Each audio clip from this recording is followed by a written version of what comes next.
I did have a question for you.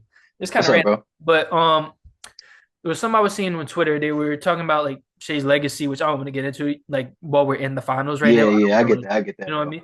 Yeah, But somebody was talking about his ranking on the all-time shooting guard list, which I thought was interesting because I think about Shea Gilgeous-Alexander, and he does feel like a shooting guard, but they don't have another point guard on their team. Like I guess he has to be the point guard. You go on his basketball reference, he's listed at point guard, played all of his yeah, minutes in the past couple of years. The only other one is Topic, and Topic didn't play this year.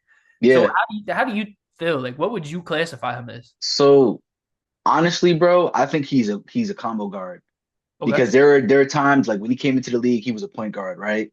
But even like when the Clippers needed him, sometimes they would run lineups with Pat Bev at the one and Shea at the two.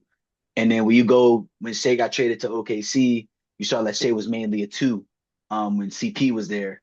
And then after he left, then Shea became a one. You know what I'm saying? He could basically do anything that you need in a guard. So yeah, I would honestly classify him as both.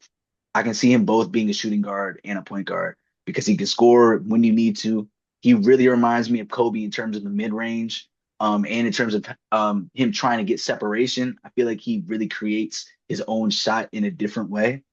Um, but also he's a really gifted point guard, and you could tell that he learned a lot from Chris Paul.